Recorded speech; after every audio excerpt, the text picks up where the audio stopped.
Hello students.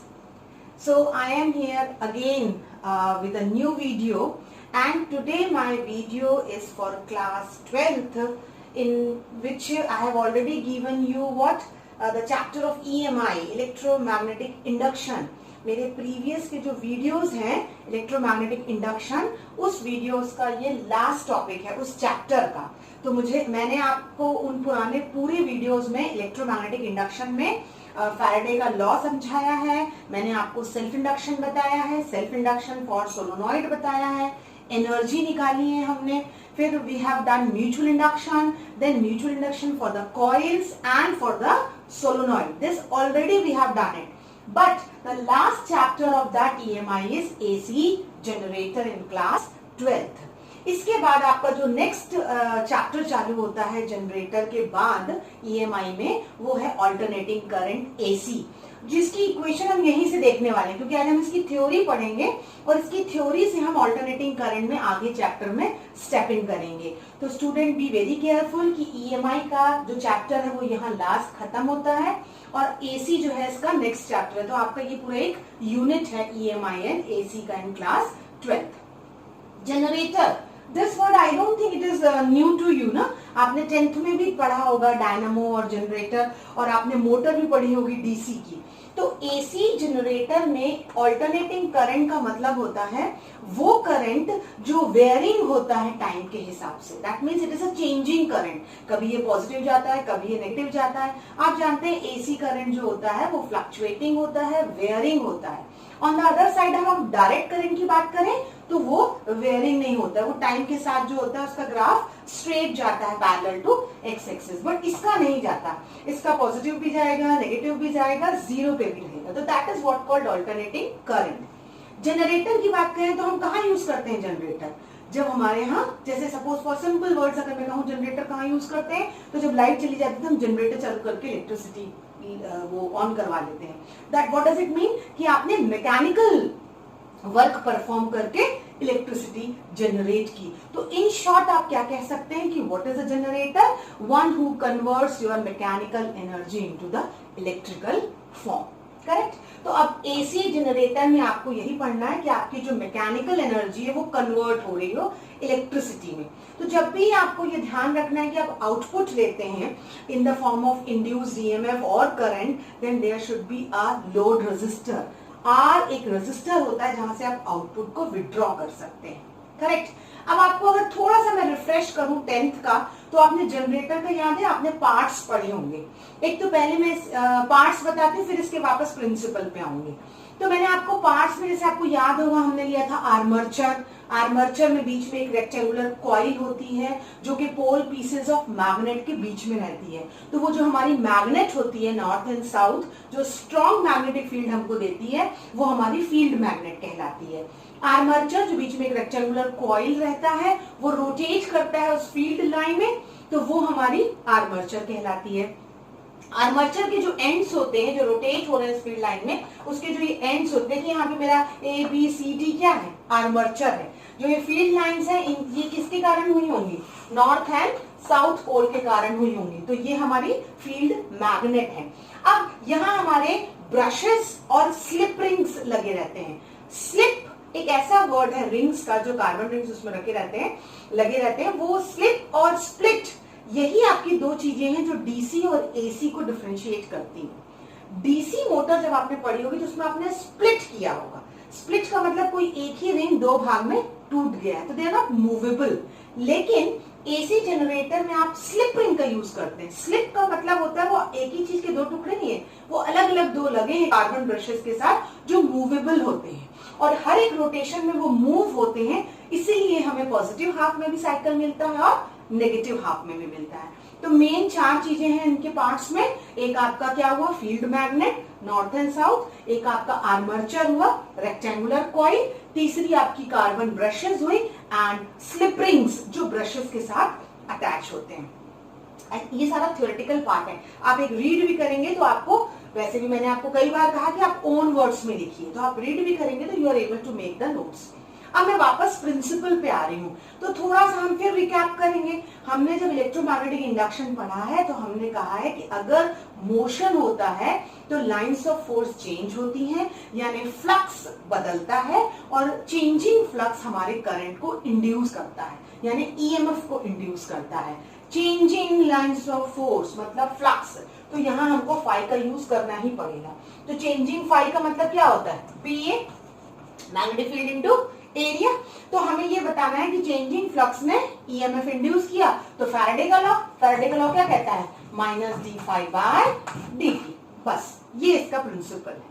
और क्योंकि induced EMF है यानी करंट होगा, सर्किट अगर कंप्लीट रहेगा तो करंट का डायरेक्शन हमको बताना है। आप देख सकते हैं मैंने ड्रॉ किया है, ए से बी जो है करंट जा रहा है और यहाँ डी से सी जा रहा है। इसका जो डायरेक्शन है वो हमें कंडक्टर के केस में फ्लमिंग का राइट हैंड रूल बताता है। करेक्ट, आपको ध्यान रखना है फ्लमिंग का राइट हैंड मतलब हमको राइट हैंड लेना है, हमारी 3 फिंगर्स हमको स्ट्रेच करनी है जो आपस में म्यूचुअली परपेंडिकुलर रहे। ये आपने पहले भी पढ़ लिया है। तो हमारे पास 3 मेन चीजें हैं। क्या क्या 3 मेन चीजें हैं, मोशन जो मूव करती है जिसके कारण लाइंस ऑफ फोर्स है, तो थंब हमारा मोशन बताता है, क्योंकि जब हम मूव करेंगे तो लाइंस ऑफ फोर्स चेंज होती है। कहाँ लाइंस ऑफ फोर्स रहती है, मैग्नेटिक लाइंस ऑफ फोर्स है, तो यानी ये हमारी फील्ड बताती है, मैग्नेटिक फील्ड। कौन सी, 4 फिंगर।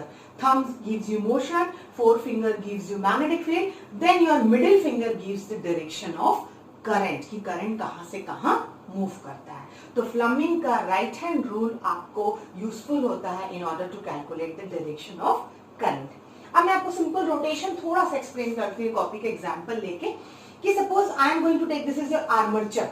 अगर ये आर्मर्चर यहाँ से कनेक्टेड है, मैग्नेटिक फील्ड में रखा है, तो अगर मैं इसे रोटेट करूंगी तो क्या होगा, first will go to this side, this is my suppose AB, तो AB is coming out of the plane of paper, then AB is coming on the other side, then AB is coming to the inside to the plane of paper, then AB is coming to its original position।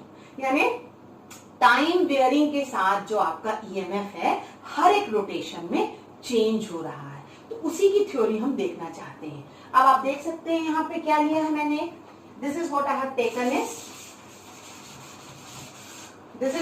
Taken is a vertical and axis. ये lines of force है, देखिए magnetic lines of force ये मैंने बना रखी है। अगर आपका ये रोटेशन हो रहा है, कॉइल का एक रोटेशन का एंड मैंने लिया है, तो ये जो है उसको मैंने 2 कंपोनेंट में रिजॉल्व कर रखा है। This is already resolve in 2 component.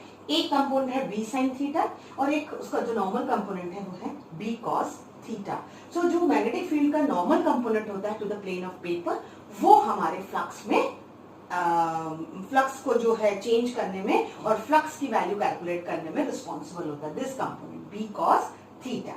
Okay, तो अब अगर मैं इसकी इंस्टेंटेनियस थ्योरी की बात करूं कि how you can find the value of instantaneous EMF, तो बस जस्ट आप अज्यूम करिए कि ये आर्मर्चर है आपका और ये रोटेट हो रहा है, तो ये 4 साइकिल में रोटेट होता है। तो टाइम हम ले सकते हैं, एक 0 ले सकते हैं, t/4 ले सकते हैं, t/2 ले सकते हैं, देन 3t/4 एंड t। ये आपकी इनिशियल पोजीशन है, उसके बाद ये 4 टाइम वेयरिंग टर्म के बाद वापस अपनी पोजीशन पे आता है। तो हर एक रोटेशन में आपका बदल क्या रहा है, theta is going to change. Okay, theta is an angular change which a rotating armature makes with the magnetic field, and I hope you remember कि अगर ओमेगा हमारा वो है क्या, एंगुलर स्पीड है, अगर ओमेगा हमारी एंगुलर स्पीड है, थीटा हमारा चेंज है, then change in velocity upon time is omega. ये तो डिस्प्लेसमेंट अपॉन टाइम हुआ ना, तो अगर मैं यहाँ से थीटा बोलूं तो क्या मिल जाएगा मुझे, it is nothing but omega T. ये हमने 11th में किया हुआ है, करेक्ट। तो ये हमारी पहली इक्वेशन है, theta is nothing but, now I have to find phi. तो फाई मैंने आपको जैसे ही कहा कि what is phi, so I already told you it is B A, है ना, ये B into A, sorry magnetic field into area. देखो हमने B dot D S cos theta वाला कंसेप्ट करा, यहाँ हम डायरेक्ट ले सकते हैं बी इंटू ए। यहाँ ए आपका एरिया है, पर बी क्या है, मैग्नेटिक फील्ड का वो कंपोनेंट है one who is responsible for changing the lines of force और फ्लक्स। तो फाई हो जाएगा आपका बी कॉस थीटा इंटू ए, जो मैंने आपको पहले बता दिया है। अब कॉइल एक ही का नहीं बनता, armature is having n number of turns.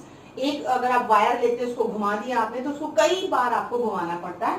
So let us take that n is a number of turns, तो n b a cos omega T. This will be my flux phi. I hope यहाँ तक कोई problem नहीं है आपको. This is N is the number of turns, B is the magnetic field, A is the area of your coil and omega t is the theta, the change due to the rotation. अब अगर मैं कहूँ कि Faraday का law जो है वो क्या कहता है, फैराडे का लॉ कहता है कि induced EMF is minus D phi by D T. Phi की वैल्यू है हमारे पास d by D T of N B A cos omega T. Differentiation I hope अब 12th आया है, आपको बहुत क्लियर होगा. कॉस ओमेगा टी बस होगा, बाकी कांस्टेंट टर्म बाहर आ जाएंगे. तो माइनस एन बी ए और D by D T of cos omega T. जिन बच्चों को याद नहीं है वो याद करिएगा कि ये फंक्शन ऑफ ए फंक्शन है.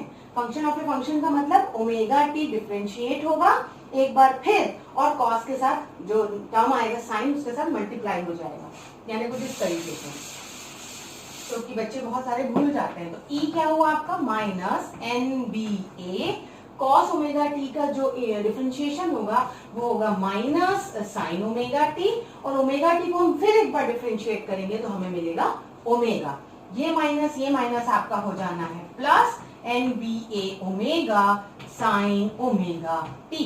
सारे टर्म कांस्टेंट है, इसे हम एक नए कांस्टेंट टर्म से रिप्लेस कर सकते हैं जिसे कहते हैं ई नॉट, पीक वैल्यू जो होता है N B A omega. N is the number of turns in the loop or armature, B is the magnetic field, A is the area, and omega is the speed with which it is rotating in the field. And instantaneous EMF, the varying EMF which you have got, alternating change जो आप बोल रहे हैं ना current में, वो किसके कारण आता है? इसके कारण आता है क्योंकि वो ओमेगा टी वैरी करने से इंड्यूस्ड EMF E भी आपका वैरी होता है. Now we are going to plot the graph for our equation which we have got. What was our equation? E is equal to E naught sin omega t. हमें ये equation मिली है. अब हम इस पर अपना ग्राफ प्लॉट करेंगे. तो हमारे पास टाइम का वेरिएशन कहाँ से? Small t is 0, then small t is t by 4, then t by 2, then 3t by 4, then t. Try to understand that rotation कितनी बार होना है. ठीक है, हर बार मैं इक्वेशन ये वाली लगाऊंगी. सो आई थिंक आप देख सकते हैं मैंने क्या किया है. ओमेगा टी 0 हुआ अगर t 0 है तो, और तब अगर मैं बोलूं कि साइन 0, तो साइन 0 क्या होता है? It is 0. So what will be my induced EMF? It will be 0. तो अगर मैं यहाँ कर्व बनाना चाहूँ तो आपका कर्व कहाँ से कैसे आएगा? देखिए, ये मेरा इंड्यूस्ड ईएमएफ है, ये पॉजिटिव भी जा सकता है और नेगेटिव भी जा सकता है, और ये मेरा जो है वो टाइम बता रहा है. तो हम 0 पर है. कब 0 पर है? जब हमारा टाइम 0 है. अब टाइम हुआ t बाय 4, तो ओमेगा की वैल्यू आपको याद रखनी है. ओमेगा कितना होता है? 2 पाई बाय टी होता है इंटू t बाय 4. t और t कट गया, 4 और 2 कट गया, यानी आपको ओमेगा t मिला पाई बाय 2. पाई बाय 2 का मतलब होता है 90, और 90 यानी साइन 90. Sign 90 is 1. इसका मतलब जब मेरी वैल्यू t बाय 4 है तो I am getting the maximum EMF, यानी रोटेशन होगा और मुझे मैक्सिमम लाइंस ऑफ फोर्स में चेंज मिलेगा. I will get the maximum EMF. जब t बाय 2 हुआ तो ओमेगा t मैंने कहा 2 pi by T into T by 2. 2 pi by T into T by 2, यानी 2 पाई टी दोनों कैंसिल हो जाएंगे, यानी आपको pi 180 degree, sine 180 is again 0, curve will come to 0, and this I will mark as t by 2. Correct. Now 3t by 4, अगर 3t by 4 में calculate करना चाहूँ तो 3t बाय 4 को मैं मल्टीप्लाई करूंगी किससे? 2 पाई बाय t से, क्योंकि हमें ओमेगा t निकालना है. So here I will gate t cancel, 2 and this is now what? 180 into 3. 180 into 3 by 2 यानी 270. 270 sin 270 I have to find and that is -1. तो आप लिख लीजिए अगर आपको याद नहीं है तो साइन 270 इज -1, यानी कर्व जो है मैक्सिमम तो गया लेकिन नेगेटिव डायरेक्शन में है, तो ये आपका -e है. करेक्ट. फिर हमने कहा t इक्वल टू t, यानी 2 pi by T into T. T cut गया, that means 360 degree and sine 360 is again 0. So I am getting back to curve here. Here I will get 3t by 4 and here I will get t. So I think this curve is clear to you, making the instantaneous change, varying change in the induced EMF. तो आपका 0 होता है, maximum positive जाता है, फिर 0 है, maximum negative and then positive. This concept only we are going to use in our next chapter, that is alternating current, and my next video I am going to start with a new topic. So students, make very clear, our EMI chapter of class 12 is finished by today's topic. Thank you everyone.